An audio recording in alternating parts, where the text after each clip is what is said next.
Hey everyone, thank you so much again for tuning in to the latest episode of the Business Whip.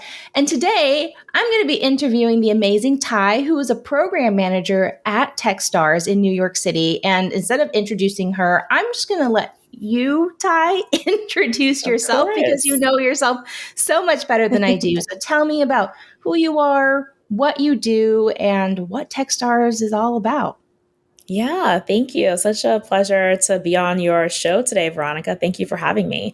I am the program manager for Techstars New York City. I'm a born and raised New Yorker. I lived in Brooklyn. I've lived in Queens. I've lived in Manhattan. So very much, very much a New Yorker through and through. And then what I do at Techstars, I get to do some really cool work. I work with entrepreneurs, like early stage entrepreneurs. I get to meet, let's say in an application cycle, we get over 1,000 applications. So you get to meet so many different founders from all of these different backgrounds. Techstars New York City, we are industry agnostic. So, sky is the limit. So we take femtech, we take, deep tech AI companies, we take, e-commerce companies, a variety of different companies. So some really cool stuff that we get to do there. And I get to see the magic happen every day. That's really exciting. Like, okay, how did you land this job? Like, it sounds super dreamy, but I'm assuming you didn't always start out here, right? There's always a Yeah. story. Okay, Oh, I'm excited for this yes. part. Definitely a story. I would say that I'm not the typical person that would be in VC, or maybe I am. I don't know. Things are changing. But I Wait, used why to do work you in say, education. sorry, Well, I'm just okay. gonna stop right there. Why do you think you're not like the typical person who would be in this situation, in this role? Yeah, a lot of people I meet, have their MBA, they started a business already, like, they've done some really cool stuff. And I've worked in education. I got my degree in urban planning and at NYU. It's a school for public service, right? So like I felt like, I was like, wow, this is kind of different. Will it work out? you know? But tend to like think big and bet on myself in every situation that I'm in. And I started out my career in education. I did some really cool stuff there, and I was doing some very quote unquote innovative things. So I started a career services program at the high school that I worked at years ago. So I did that for 5 years. And then I said, cool, I want to go to graduate school and study urban planning and take on a ton of student debt, right? That's a topic for another podcast. And what I was finding in all of these experiences was I was enjoying all of the work that I was doing, but where I would get stuck is that you couldn't quite, like, it was like, how do you make sure that we use innovation to help underserved communities? And that's what drew me to Ooh. urban planning. I was super excited about that, but I kept getting stuck. I said, something is missing. I need to be in something that's a little bit more active than, government and things like that. So urban planning is my first love. So maybe I'll return to that space one day. But fast forwarding, I worked at Girls Who Code for a bit, and I managed partnerships for the Southeast region of the United States. And during that job, I learned that there is innovation in every part of the globe, right? Like we were forgetting about, I think that when people think of innovation, they think of Silicon Valley, Silicon Alley, but they forget that innovation Mm-hmm. lives in rural Alabama or Mississippi or Florida or Georgia and all of these great places. So I was just getting so, I guess, the appetite for learning about entrepreneurship and learning about how innovation, is like happens, was starting to be, built, and it was really exciting. And I was like, okay, I need to do something even closer to this. I need to like almost touch the sun almost. And I didn't know what company I would start. I have no idea. And I love meeting entrepreneurs. And then I saw one of my friends said to me, hey, let's do a Techstars startup weekend. Never heard of Techstars before in my life. Right? I was like, what is this? Right? And I wouldn't have heard of that in my life because there wasn't anyone in my, I don't know anyone who went to MBA program until my friend did. She went to Columbia Business School, and she was like, come on, let's go. Let's do it. You would love it. And I fell in love with what they were doing. I thought Startup Weekend was amazing. We worked, and I had to figure out market sizing for this company that we were working on, like in over 3 days, like 54 hours, putting all these things together. Really exciting, very intense. was exhausted. I was nervous, doing all kind of things, stepping outside of my comfort zone. And I was like, yes, that is where I want to be. How do I get there? And then I Oh, saw, so many memories. I've also participated in Startup Weekend myself. Well, when I was in Silicon Valley, we were mhm, doing it through Y Combinator, so another nice. accelerator. But it's just like, I remember the stress, but Mhm, also the high. It's almost like when you were talking about urban planning, it was almost like things weren't moving at the speed in which you would like it to move. Is that fair of yes. me to say? Yes, Like it's that's like turning exactly a correct. barge instead of like one of those like speed jet ski things that I recently saw in like Baywatch with The Rock Johnson. That was a great movie. Amazing. That's what went through my head. I love it. You hit the nail on the head. That's exactly what it was. It wasn't moving at the speed that I wanted, and I think we've talked about this before, like very opposite, like how do I do something? How do I make it happen? You get so excited. So when I saw the role posted, I was like, oh my goodness, it's like all the things that I love, partnership management, relationship management, and operations, right? So I assumed the role of program manager, and I started the day that New York went into lockdown. So Oh, March wow. 16th last year. So Yes. how would you say that the lockdown has affected Techstar and its companies, if it Mhm. has, or has everyone like transitioned to the virtual realm like much better Yeah, yeah, than you very good question. anticipated? Yeah, good question. So, luckily for us, we actually have like a virtual program called Techstars Anywhere. And so that already ran virtually, right? Oh, So, we nice. had kind of this playbook to go to when it happened. So, that was really amazing that that happened. And then, as you know, in the space, you do have to pivot very quickly. So, even if we didn't have the playbook, I think it would have been fine. And of course, founders are bummed they don't get to see you in person and, the magic that happens. So now I had to work, with my MD to figure out how do we get very innovative and make people feel like it's still high energy, still an impactful experience and things like that. So definitely lots of brainstorming, lots of trial and error, just trying different things. And then part of my job is helping to curate the program calendar. So, yes, we have this program calendar with all these great sessions, but it's like, are they really going to want to do another 2 hour Zoom, or another 1 hour Zoom? So the team and I, we came up with the idea to do this burst of brilliance session, right? So instead of like a 2 hour Zoom session on a topic, we have guest speakers distill information into 20 to 25 minutes. So bite sized pieces of info. Um, Not for people who are loquacious, and I'm pointing at myself. well, you'd be surprised. Some of our speakers, can go on and on, but they're like, okay, all right, I'm up for the challenge. I figured it out, and and it was amazing. But while it was amazing, it's like the hard part is the ops part that comes in. How do you schedule all these people? How do you find the right guest speakers for this? How do you manage the calendar? Like, do I use a booking link? Do I just give them like 3 days for them to pick from? And by the time they pick, it's too late. So it had to be very, very strategic about how I booked these sessions for founders and what sessions we were booking for founders. And I looked to my MD and my team, to figure out like, okay, what do founders need help with? What are you seeing? And then I have to kind of schedule out maybe about 2 weeks in advance. So it just feels like you're always on figuring that out. But you don't mind doing that work because you see the value that the founders are seeing from it, and they really loved it and they were getting what they needed in the moment that they needed it. And I think that was, I would do it again and again and again. It is a lot of work, it's a lot of behind the scenes, but I think that is definitely worth it. So, what do founders need help with?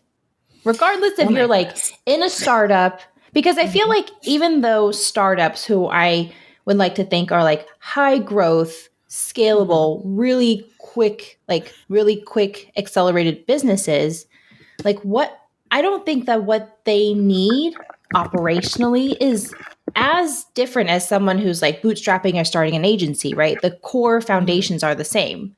So, Mhm. what does a founder or what do founders need? Yeah, they need a lot of stuff, right? They need a lot of stuff. They need to pack it in so a short amount of time. So I think one of the main things they need is, what does your product roadmap look like? Have you figured out, what will happen if it breaks, right? How do you go from start to finish to make your dreams come true? So once they have that in place, okay, great. How do you make sure that you're communicating with your team, right? There are so many things that happen on a daily basis. I think like within a day, just in a regular job, there are so many decisions to make, right? So when you're an entrepreneur, that's like that's 10x, right? You have to make decisions nonstop. Who are the decision makers? Do you have like a decision making tree, right? Do you have and a lot of times, and the reason I say do you have a decision making tree, a lot of times the decisions need to happen quickly. Like you don't have sometimes time to like consult with others. So who's on your team? What are their weaknesses? What are their strengths? And how can you play to those things? So I think that is something that founders need very, very much so. Like they definitely need a team. You can do it as a solo founder, but it is, you'll be talking to yourself a lot and not sleeping. But yeah, so knowing one another, understanding your product in and out. Do you have like someone to help you build like the I guess the tech stack or whatever? Is that person internal? Are they contracted? What does your contract look like with that person in case something? Do you have a fail safe in case it falls through? Right? Like there are all these things I think people don't realize. Like, oh yeah, I have a contract with contractors. Right. What happens if that contractor messes up and loses all your data? Right. Or what happens if they just went a completely different direction with the vision? Right. Like, what are Oh, the that would points? drive me nuts. And I've heard that happen so much. It's So, like yeah. you say Hmm. A, but somebody Hmm. interprets B and out gets like Hmm. output C. And it happens all the Yep. time. So how do you Oh, yeah. prevent something like that from happening? Because regardless if they're building your tech stack, writing your copy, doing whatever it is they need to do to support you and your business, like how do you Mhm. make sure that communication is not like two ships passing in the night kind of thing? Yeah, I think the best way is to establish like a cadence to check in, right? Is that daily? It might have to be daily, especially in the beginning when you're getting things off the ground, right? Is it daily? Is it like weekly? I think that daily check ins are the best. I think that they're important. I think if you're doing things weekly, you're already behind like a weekly check-in because there are so many little things, so many questions that Slack is not enough to get your point across, right? Or avoid Voxer is not enough to kind of get your point across. You have to have those daily check-ins with your team, and you have to roadmap everything. Whether you're doing a marketing plan, you have to like kind of put that together first before the person goes out, and then you have to check it. This might sound crazy, but you have to check it every day. Like, you know what I mean? Like, it just seems like, and then I know that can be a lot and it can seem micromanaging, but I think that, as those founders, it's their responsibility. It's their baby. They have to breathe life into it. And eventually, you'll find others who can take care of your baby the way that they need to take care of it, but you have to kind of set the foundation with those check-ins, have those product roadmaps, have those design sprints, have those, plans, and then gut checks like, hey, maybe we need to pull in someone else, maybe I need like another third party's eyes on this. Maybe I'm missing something. So yeah. And when you say product roadmap, it doesn't have to be a physical product, right? It could just be whatever your offer is. Like what Exactly. if you're a Exactly. service-based business, that's okay too, Mhm. right? Exactly. That's okay. So yeah, it doesn't have to be like a physical, oh, I created this remote and now I got to figure out how I'm getting the butts on. No, it could be like a subscription service that you're doing, or it could be like a SaaS product that you're offering or something like that. And I think that product roadmaps or roadmaps in general are very operations based because, and we're going to talk Hmm. about operations. You and I are going to have a chat about operations. We're building up to it. But I feel like it's Hmm. very operations based because it's about the doing, right? Operations is about the way that your business is run. And if you don't have a roadmap for where you want to go based on where you're going, it's almost like you're just throwing spaghetti at the wall. Okay, we're constantly throwing spaghetti at the wall to test, but it's Yeah. like if you're constantly spinning in circles and don't have a roadmap, it's almost like you're doing all this work and going nowhere because you don't know where Mhm. you want to go. Yeah. It's like Yeah. strategic spaghetti throwing. Yeah, basically, yeah. I think that's a really good point. And I think it's also great to figure out for founders to figure out when to do a retro, right? So a lot of people always talk about the product map looking ahead. Sometimes you need to do a step back and have a retro and like what happened last month, right? So like how can we improve upon that? How can we make that better? So I think that that's something too that a lot of people, should like think about, in the startup space. I think the retros are super important. They're annoying, yes, but definitely a must. Definitely a must. Oh, and then the main thing you need are like, what are your KPIs? What are you measuring? What are the metrics? What is the goal that you're trying to hit, right? And what are those little steps that will take you there along the way? So I think having the What roadmap, the retro, and the KPIs is like a good, Oh, that's combo. a good suite right there. So, what Mhm, are the KPIs that would be applicable to any business who are just starting to think about business this way? Because, mhm, yes, revenue is important, but I always don't think that only tracking revenue is the most important thing. So, it's like, mhm, what are some metrics that every business, regardless if they're service based, product based, software based, that they need to mhm. think about? Because we have different listeners who have different businesses. Oh So, yeah, totally, I'm making totally. you generalize it a Yeah. little bit more. Yeah, yeah, totally. I'm thinking now. So I think it's kind of hard to have like an over generalized like KPIs for everyone, but I think who are your customers? So figuring out, I think in any industry, like who are your customers and what is it that lets you know the customer is happy? Is it them? Ooh. Is it clicks, right, on your thing? Is it, downloads? Is it, setting up demos, if it's like a business that you're working, like a B2B? Is it like what is like who's your customer, how are you making them happy, and how do you measure that? And that's how you can figure out like what are the things to measure so you can improve upon that every week. That's I It feel like looks like that's you the did main thing. just a perfect job summarizing it with every single offering that there could be or service type of Yeah. business that there could be. I was like, yeah, what could that be? Yeah, and I think you're right. It's not just the revenue, right? The revenue is important, but that I think partnerships, right? Do you need partnerships? And partnerships could mean a variety of things. Partnerships could mean someone like, oh, I'm going to partner with DoorDash, and we're going to do some type of integration. Or a partner could just mean someone who's just going to send an email blast out for you. Like I don't know what that looks like for everyone, but figuring out who those people are who are going to be in the trenches with you and who will kind of like share that information. And then, yeah, and then how is your product progressing? So whatever that looks like, do you now have you put your product, is it in the market, right? What are the things that you need to tweak? What are the things that you need to scale back on, or scale up or whatever? So yeah, those are like the key things I can think of. I love it. Okay, so let's talk about some pitfalls Mm-hmm. in Oh boy. entrepreneurship. And I'm sure, okay. Oh, this just got real juicy then. Because I can imagine you see Mm-hmm. so many companies throughout Mm-hmm. even though you just started not too long ago, you're saying you get Mm-hmm. thousands of applications and you Oh yeah. meet with so many different people. It's like, how do we frame this conversation right now? So do we Mm-hmm. talk about like what do you see? Or maybe like we can start with what do founders put too much emphasis on or business Mm-hmm. owners?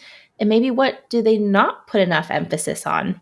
Okay, I'll just stop Yeah. talking. You take it from here. Oh man, lots to think about. I mean, sometimes I think people get so excited, founders get so excited about the thing that they're building. And then sometimes like they won't, and this is my opinion, sometimes maybe they're not paying attention to like, did we build out a good, like, so, okay, we have this product, it's in the market now, or we have this thing, it's in the market now. Did we build out a good enough customer service team so that we now know how to scale and to grow and like make this thing happen? So I think that that's one thing that I've seen. Can't have a product without customers, right? um, just saying. Um, I think the other thing is like making sure you know you have your finances in order, right? So, yeah, you can have some revenue. That's fantastic. Did you build out a good financial model? Did you make sure that you tested the right assumptions? Did you have someone else look at it other than you to make sure that it's actually like you have the runway that you think you have, right? So it's like so that someone can ask you these questions, right? And I think that that's something that could be a pitfall for founders, right?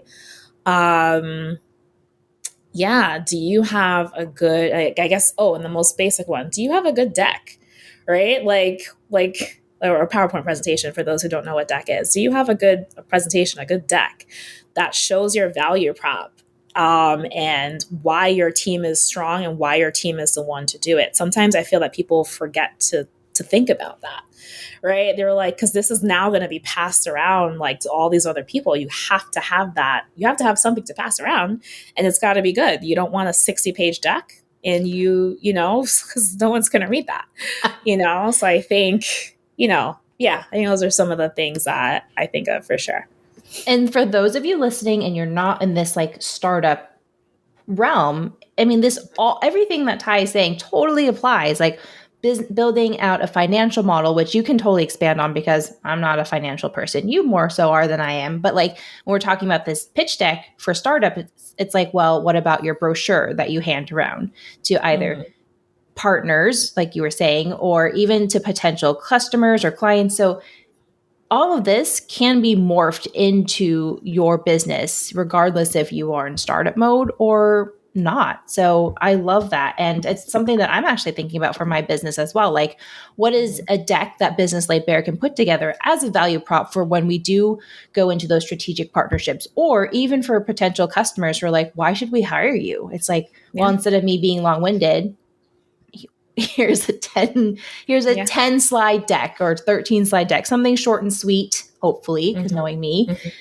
to make it happen, because I can't be everywhere at once. And if you're asking me for a deck and somebody's asking me for a deck, it's so much easier for me to just send that one thing out so the message is consistent. So exactly. On my mind. Totally. Okay. So they think about ideas too much sometimes, you were saying, but not enough ways to support that idea. Yeah. That was like the biggest takeaway that I had. And oh, this leads perfectly into operations, right? Because what you were just all talking about is in the big ballpark of operations, how your business is run. And why is it that people don't think about operations enough? Because you know why? I'm going to tell you why. No, tell me. Okay, tell me. And you know why? It's not sexy. It's not sexy at all.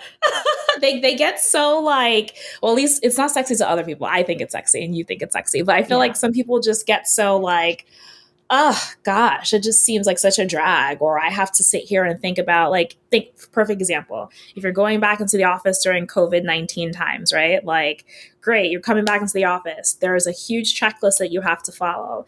There's other legalese that you have to follow. There's all of these things that go into place. And that in itself is a full-time job on top of the full-time job that you have, that people they just get so like, just like, I don't want to do it, you know? So I think that more people need to think that ops is sexy. So yeah. Ops is sexy. And if there's anything that I can do, that's my purpose in the world, is to make operations sexy. I love it. But it's also because it's who I am. Like, I can't change my branding, and I would never have anybody, like, if I'm sure you would be like this too, like, branding is so important. So it's like, do you, and like stick to it. Because imagine me doing operations, which I can, and I'm not the only digital operations agency out here. So it's like everybody's doing their thing, but I have to show up this way. If I can't talk about like orgasms and like butts, it's just people can't. Your operations is your business back end, right? So like, why wouldn't I want to talk about like giving that a nice little whipping into shape or a nice spanking to keep it tight? To say, whoop, yeah. No, so it's true. Yeah. It's interesting that you agree that operations are boring, or the consensus is that operations are boring and it's not as fun as like marketing, or what do people prioritize over operations at Techstars? Well, I don't think they necessarily like prioritize other things over ops. I think like for us, it's definitely core like to what we do. Like if we have a good playbook, we were really, focused on like how do we do things to like maximize the experience for founders and things like that. So I Good. think I that love that. we are very all the other PMs that I talk to are like PMs, meaning program managers, are very ops focused, and like it's nice that central is also that way too, so you feel like you have some support there. But I think founders sometimes forget that you need to think about these things, friends. Like And I think a lot of people think about ops as tech only. And that's still, and instead of I think, I know, based on everybody that I've chatted with or clients, when they're like, oh, what does your project or task management system look like? I'm like, it's Asana. I'm like, that's only like one piece. one part. One part. So it's about, I think, changing that education, and that there should be more education around operations. So I'm just so thrilled to hear that that's what Techstars does, is that you focus on operations so much, because if you don't make sure that your business can run, whether that is a combination of people and tech, or tools and apps that we use, or you're outsourcing that to other divisions because you can't do everything. It's like, it's so important. And I'm so glad that this is part of what makes companies successful inside of Techstars and out. Like, you have to focus on how to make your business vision come to life in a sustainable way, because burnout is so real. Yeah, it's true. Burnout is a very real thing, and I think that a lot of accelerators now are, they're realizing that, and they're trying to figure out, how do we help everyone, not burn out? And I'm like, well, you can't really help people not burn out. I feel like that's not possible. But what you can do is create like some, lay the foundation for people to know, like, what are the steps they need to take to kind of like move their company or their business or their idea along. I feel like that is like a good response to kind of that question for like, well, I'm burned out, But yeah. Okay, so let's talk about starting a fake business together. All right. What were we talking about before we started this episode? Like, I wanted to send burgers to the moon. Why not? Love it. So let's just say I came to you and I'm like, hey, I am ready to start this business. It's going to be amazing. Look at these revenue numbers that I've projected. Like, I can't fail. Great. So what would I need to make sure that business is actually successful in your eyes? All right. Burgers to the moon. This is happening. We're doing it. You heard it here first, folks. So I would say to you, oh, that's great. How much is fuel? Okay. Where do you get fuel from? How much is the rocket thing to like fly to the moon, right? So resources. Yeah. Like, what do your resources look like? Yeah. Who's on the team to help you navigate and make the rockets go up, right? Yeah. So who's on your team? I can't just be myself, obviously. Yep. So what would be a nice, well-rounded team for a product-based business? And I'm going to ask you that for the service-based business, but let's just like keep on the burgers to the moon example right now. So what's a good, well-rounded core team for a product-based business? Or is this a service-based business? Because I'm like, are people living on the moon in the future? This just got crazy. So let's just start with, I'm sending product to the moon. So it's a product-based business. Yes, I think you need to, I don't know, I'm trying to think. Who do you need on your team? Yeah, you need the person who's going to do the controls and drive the rocket. So I guess like a tech people who can build a tech stack. People who can, let's see, what else do you need? I know this is hard. It's hypothetical. It's really hard.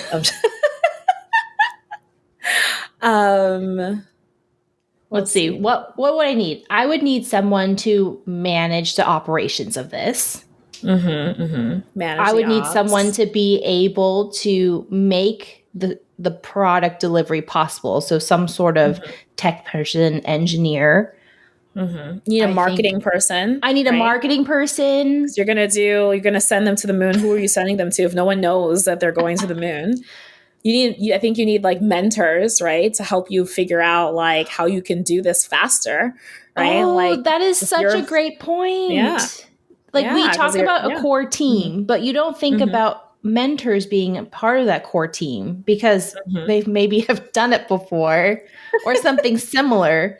hmm Why didn't I say send we're burgers to Uranus? and yeah, and think about it, like if a mentor, right, and mentors have done this before, what will take you normally 3 years to do, they may be able to, with their know-how and their experience, get you to do it in a year, right? So definitely want mentors on your team. And that could be ad hoc mentorship, people who come and help you one off, help look at your financial models once or twice, and that's it, and you're good. And then you take it from there with another company. Or, they help you with the navigating process or whatever that looks like, or helping you build out your roadmap for, how you're going to make this thing happen. So I think that is something that people forget about. And I think also people get confused and they think, oh, mentors, it's this person that's got to meet with me every week. No, it doesn't necessarily have to be like that. You can determine like what that cadence looks like with the mentor that supports you. Yeah. I love that. I love that. So, regardless if it's product based or service based, hmm it seems like you need one or you need a core team of people that can make sure that the product is being created well or the service is being created well. And you need to hmm make that service well known. So you have hmm your engineers, your tech people, your marketers. And then also you have to make sure that you have customers because you're talking about customer service. You'll have a good customer service hmm team. So regardless of Yep. what offering, it's almost like this is applicable to different Yeah. offers. You need someone in the ops role, a customer service role, marketing design, engineer, tech in case things go wrong. And then of course you need the visionary, right? The person that's Yep. constantly like looking hmm forward and making sure hmm that their vision with coupled with the team's like expertise can like bring everything to life in a really nice way. Yeah. No, absolutely. Yeah, because without you can have you can be a visionary, but if you don't have the know-how or someone who can help you with all the little details, I don't know, like you might get lucky, right? Some people get really lucky without that, but I think that it's really important to have, at least one person in your corner that can help you with those back end ops and help you figure that out. And But how yeah. much does luck play into this from your hmm experience with all these companies? Eh, I don't think it's I think the companies that are successful, I don't think it's luck based. I think it's because they're prepared. I think it's because they know, and to my earlier point, like, yes, I'm a visionary, but my weakness is ops. I need someone who can do this. And like that company was successful because they were able to call out what they needed help with, get that help, whether it was a mentor, a co-founder, a staff, whatever it is. So I think that, yeah. I love this. Like, this Mhm. has been amazing. So let's kind of like summarize this because we were talking about a lot today because, Mhm. starting a business is not neat and tidy. We touched upon like pitfalls. We touched upon like starting a company off the cuff and like and what would we need to succeed. Talk about Mhm. finances, revenue, and all that stuff. So like, how can we like put a nice little bow on this so that we can Mhm. bring our listeners back to center so that if they're listening, like, and they're getting super excited to either pivot their business, make it even better, add a financial model, Mhm. what what are some of the action steps that they can take after listening to this episode to Mhm. make sure that their business succeeds and it's not just based on luck and only throwing spaghetti at the wall?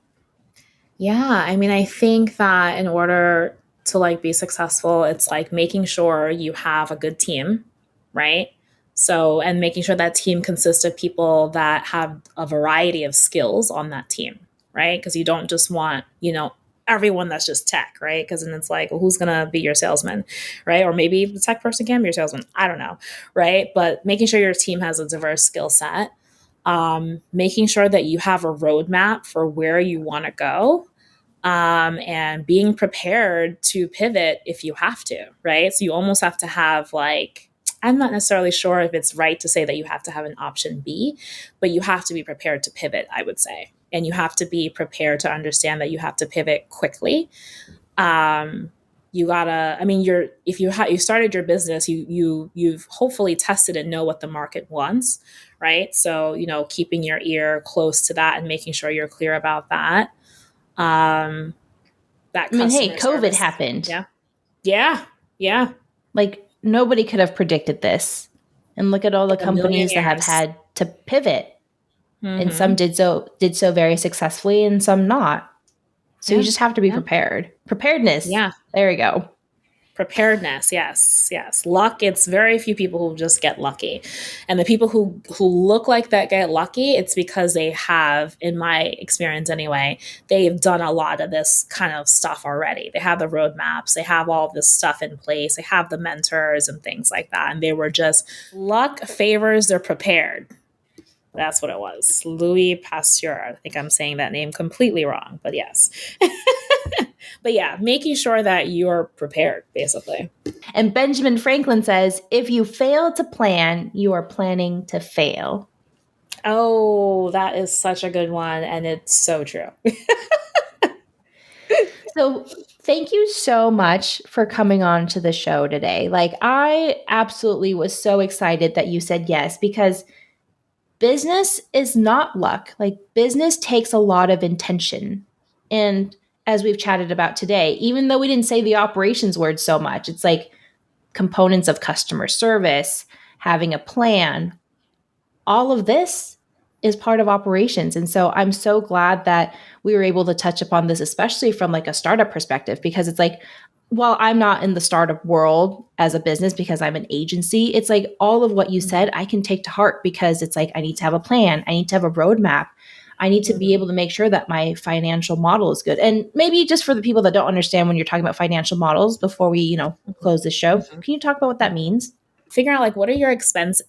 What are your expenses? Like what's coming in, what's going out? Are you prepared for, like a COVID-19? How much money do you have left, right? So they call that burn rate. Mm-hmm. Like how burn rate in the startup space, right? So how much money do you have left? Can you survive without an influx of cash for 6 months, 9 months, 1 year? Like what does that look like? Do you plan like 6 months out, 1 year out? So like definitely like creating like different templates of different scenarios of like what your finances could look like in different scenarios. So that could be COVID-19, your business like doesn't get any more cash. Can you stay afloat? Or getting a lot of money and now you can hire out the team of your dreams. Or, all of the above, right? So it's really thinking very critically about, how much, how much money comes in, how much goes out, and how much you have in your reserves. I love that. Mm-hmm. All right. Well, this has been amazing. I Yes, am this so has been grateful amazing. Thank you. that you were able to come on the show today. And for everybody that wants to like know more about you, Techstars, where can they find you all? Yeah, well, you can find me on Twitter. I think it's Tai_Hutchinson on Twitter. You can find Techstars on Twitter or go to techstars.com. I'm currently in program now, so our applications are not open, but there's a ton of other applications open for other Techstars accelerators. There's a lot of different industries. So New York City is industry agnostic, so we take everybody. Just kidding. And then there's other accelerators that focus on other things. Burgers right? to the Like Food to moon. Farm, Burgers to the Moon. They would go to our farm, Food to Farm, what is it? Fork accelerator. I'm like saying that completely wrong. But yeah. Yeah. Thank you so much, Ty, for coming on the show. I'm so excited that we got to do this. And that's Yes. it. Thank you so much for having me, Veronica. Nice to meet you all. Bye. Bye.